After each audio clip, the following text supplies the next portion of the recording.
On me pose souvent la question de savoir pourquoi quelqu'un comme moi, qui a une formation universitaire et qui est bien établi et reconnu au niveau international en tant que chercheur et coordinateur de recherche, s'associerait à une organisation comme Zenzino.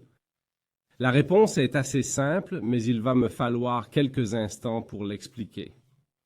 En 2020, je travaillais comme coordinateur de recherche pour 2 organisations de santé mondiale. Le problème auquel nous commencions vraiment à faire face et à nous attaquer était le fait que l'Office of Global Burden avait publié des données, partagées par l'Organisation mondiale de la santé, qui estimait que 6 milliards 300 millions de personnes sur la planète Terre vivaient avec une carence en oméga 3. C'est très important. Chaque fois qu'il y a une carence en nutriments essentiels, cela entraîne généralement de mauvais résultats en matière de santé. Mais quelque chose comme l'oméga 3, qui est si étroitement lié à notre fonction cellulaire, signifie vraiment qu'il y a un problème à un niveau fondamental. Nous avons donc dû nous pencher sur la question. Notre organisme ne peut pas produire des quantités suffisantes de ces nutriments essentiels, et nous les tirons généralement de notre alimentation. Mais c'est là que le bas blesse, et il y a 3 phases classiques. La première est que les gens ne consomment tout simplement pas assez ces types d'aliments, et certainement plus assez fréquemment. Les poissons gras, comme le maquereau, le thon rouge et le saumon, sont de très bonnes sources d'oméga 3. Enfin, au fil des années, les gens en consomment de moins en moins car nos papilles gustatives ont été modifiées et changées par l'industrialisation de l'alimentation. Deuxièmement, nous sommes confrontés à un véritable problème de durabilité et d'éthique. Nous ne pouvons tout simplement pas extraire suffisamment de poissons de la mer et maintenir une quelconque base morale climatologique. Ce n'est pas durable. Ce n'est pas pratique. En réalité, indépendamment de ce que les lignes directrices pourraient laisser entendre, la plupart des gens devraient manger de bonnes sources de poissons gras presque tous les jours de la semaine. Le troisième problème est celui du coût, et comme nous le savons, le coût est roi. Comme nous le savons, le coût est roi. En réalité, pour obtenir le type de poisson qui contiendrait suffisamment de ces nutriments, il faut se procurer des échantillons de poissons sauvages, capturés à la ligne. Nous ne pouvons pas faire cela pour 8 milliards de personnes vivant sur la planète Terre. Nous ne pouvons pas le faire pour les 6,3 milliards de personnes dont nous savons qu'elles souffrent de carence. Et nous ne pouvons pas le faire pour le bien de l'environnement. Et imaginez encore le coût. Nous devions donc envisager d'autres solutions, et c'est ce que nous avons fait. Au sein de l'équipe de stratégie de recherche dont je faisais partie, nous avons commencé à nous demander ce que nous pouvions faire d'autre. Nous avons envisagé la supplémentation, mais la réalité est que les preuves de la recherche sur la supplémentation étaient assez accablantes. Nous savions qu'il existait une étude systématique publiée en 2018 qui quantifiait le domaine. Le résultat de cette étude, la déclaration, les conclusions étaient que la plupart de ces suppléments, ne fonctionnaient pas. Ils ont conduit à des résultats négligeables ou médiocres. Ils n'ont pas modifié le statut en oméga 3 d'une manière quantifiable. Nous étions donc là à nous gratter la tête. Comment résoudre un problème de santé mondiale? Comment rétablir quelque chose d'essentiel qui doit être là pour optimiser la santé? Et puis, curieusement, au fur et à mesure que ces choses se produisent, un bon ami à moi m'a appelé à l'improviste et m'a demandé si j'avais déjà entendu parler de cette société scandinave appelée Zinzino. Il s'agissait d'une demande personnelle. Il avait eu des problèmes de santé au fil des ans et son médecin aux États-Unis lui avait recommandé cette société et son produit spécifique et lui avait dit que c'était celui qui fonctionnait. J'étais sceptique. Moi-même et notre équipe avions étudié la question depuis un certain temps et pour moi c'était « ouais, en voilà un autre ». Mais il m'a demandé d'y jeter un coup d'œil. Et c'est ce que j'ai fait. Je me suis dit « je vais jeter un coup d'œil. Cela ne prend pas de temps. Voyons ce qui se passe dans cet espace. Pourquoi serait-ce différent ?» Et dès que je l'ai fait, j'ai vu 2 aspects profonds qui ont vraiment changé la donne. Et je l'ai reconnu immédiatement. Tout d'abord, le test. La première chose que j'ai vue, c'est qu'il s'agissait d'une entreprise basée sur des tests. Et ce n'est pas tout. Parce que n'importe qui peut sauter sur la piste de l'huile de serpent et commencer à vous dire qu'il y a un problème, que les choses ne vont pas, alors qu'en fait, ce n'est pas le cas. C'est facile à faire. Mais il s'agissait en fait d'une entreprise qui s'était associée à l'un des laboratoires indépendants les plus réputés et les plus distingués au monde. Et c'était eux qui effectuaient les prélèvements de sang sec pour eux. Cela a piqué ma curiosité. Pour la science, il faut être réaliste. Si nous ne pouvons pas le mesurer dans une certaine mesure, nous n'acceptons même pas qu'il s'agisse d'une réalité.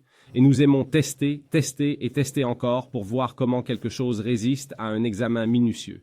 Et ici, nous avions l'un des laboratoires les plus reconnus au monde pour effectuer ce type d'analyse sanguine. Et puis j'ai regardé le produit Et j'ai eu ce moment, non pas d'eureka, mais j'ai reconnu immédiatement la simplicité du génie. Vous voyez, lorsque les oméga 3 sont présents dans la nature, ils sont naturellement liés à un polyphénol. Les polyphénols sont un autre aspect essentiel, de puissants antioxydants de notre santé nutritionnelle. Ils agissent à de nombreux niveaux de la biologie humaine, de l'organisme humain. Et lorsque nous trouvons des oméga 3 dans la nature, ils sont liés à ces polyphénols. Mais le processus essentiel de raffinage de l'huile de poisson, qui permet d'éliminer les toxines environnementales, sépare également l'huile des polyphénols. Dès que j'ai chargé l'information, j'ai regardé la page et j'ai vu la simplicité et le génie de ce qu'est l'huile de poisson. La simplicité et le génie de ce que Zinzino avait fait, ils avaient réaligné la nature. Ils avaient remis l'oméga 3 avec le polyphénol. Et c'est ainsi que cela s'est passé. J'ai immédiatement réalisé qu'il s'agissait de quelque chose de résolument différent. Dans le sport, on dit souvent que lorsque l'adversaire fait un zig, il faut faire un zag. Cela signifie qu'il faut toujours prendre la direction opposée. Si vous voulez avoir un impact sur le jeu, sur le sport, sur le résultat, si l'adversaire fait zig, vous devez faire zag. Et vraiment, toute l'industrie du poisson, toute l'industrie des suppléments est allée dans le sens inverse.